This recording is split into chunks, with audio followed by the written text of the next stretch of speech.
وہ چاند جو روشن ہوا مدحہ کی افق سے،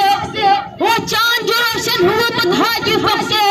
اس چاند کے تابندہ ستارے ہیں صحابہ، اسلام کی عظمت پہ مینارے ہیں صحابہ،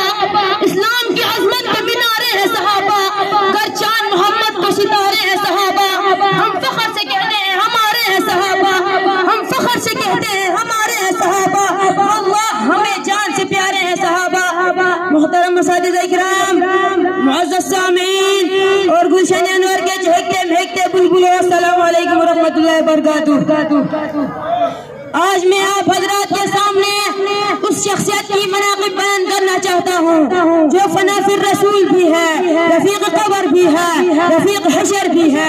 یار غار بھی ہے، نبوت کا وفادار بھی ہے۔ علامہ ابن حجر مکی لکھتے ہیں صدیق کی ولادت پر حاطف نے آسمان سے آواز دی، حمد اللہ بتحقیقی ابشری بالولد العتیقی اسمہ فی السماء صدیقی وبالخاتم النبیین فی الغار رفیقی۔ آواز آئی کہ اللہ کی بنی بھی ابو بکر صدیق ہے، جن کا نام عبداللہ ہے، ان کے والد کا نام ابو قحافہ عثمان ہے، کنیت ابو بکر ہے، لقب عتیق و صدیق ہے، مشہور محمد کا رفیق ہے۔ یہی وہ بچہ ہے جو آخری نبی کا قیامت تک رفیق ہے، یہی ابو بکر صدیق ہے جو وصی الرسول ہے۔ سامعین توجہ کیجئے، پورے صحابہ میں افضل اعلیٰ بالا سب سے پہلے نبی پاک صلی اللہ علیہ وسلم کا رفیق ہے، مصطفیٰ کا وزیر، مصطفیٰ کا مشیر، مصطفیٰ کا محافظ ابو بکر صدیق ہے۔ پوری کائنات میں شہید بہت ہے، بہادر بہت ہے، محدث بہت ہے، مفسر بہت ہے، عالم بہت ہے، حجاج بہت ہے، مفتی بہت ہے، مگر صدیق رضی اللہ تعالیٰ ایک ہے۔ کیا کہتے ہیں تمام مست قلندر علی کا پہلا نمبر، ان کا بھی پہلا نمبر ہے، مگر شجاعت میں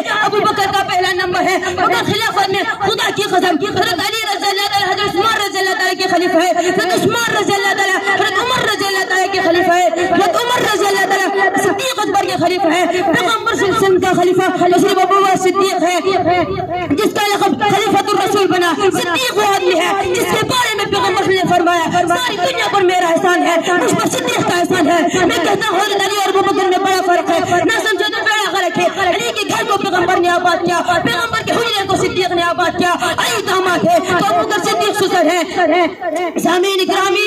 نبی سجاد تھا تو ابو بکر صدیق بن گیا، نبی عادل تھا تو عمر عادل بن گیا، نبی سخی تھا عثمان سخاوت کا بادشاہ بن گیا، نبی بہادر تھا علی حیدر کرار بن گیا۔ بہادر حضرت خالد رضی اللہ تعالیٰ بھی ہے، طارق رضی اللہ تعالیٰ بھی ہے، حضرت فاروق رضی اللہ تعالیٰ بھی ہے، مگر صدیق رضی اللہ تعالیٰ ہے۔ قرآن نے جس کو صدیق کہا، مصطفیٰ نے جس کو صدیق کہا، وہ ابو بکر صدیق ہے۔ صدیق نے سب سے پہلے اسلام کی تصدیق کی، صدیق نے سب سے پہلے نبوت کی تصدیق کی، صدیق نے سب سے پہلے کلمہ طیبہ کی صدا بلند کی، صدیق نے سب سے پہلے اسلام کے لیے مار کھائی، صدیق نے سب سے پہلے معراج کی تصدیق کی، صدیق نے سب سے پہلے اپنے محبوب کو گندھا دیا۔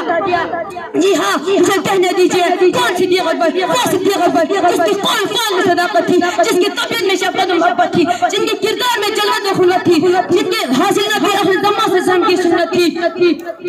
امت کے ساتھ ساتھ جن کے ہر فیصلے میں عدالت تھی، جن کے مال میں سخاوت تھی، رائے خدا میں گھر کا گھر لوٹا دینا جن کی عادت تھی، وہ صدیق اکبر جن کا ہر عمل اتباع رسول صلی اللہ علیہ وسلم اور ہر سانس رضا رسول صلی اللہ علیہ وسلم میں صرف ہوتا تھا۔ ان کی زندگی کا ہر ایک لمحہ منشا رسالت اور مدعی رسول صلی اللہ علیہ وسلم میں ڈھلا ہوا تھا۔ سامعین اکرامی،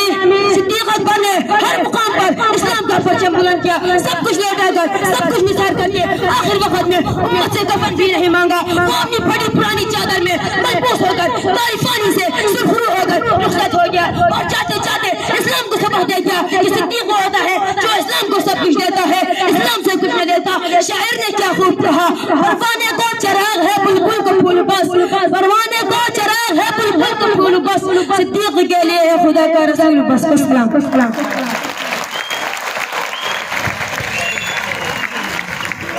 دشت تو دشت ہے صحرا بھی نہ چھوڑے ہم نے،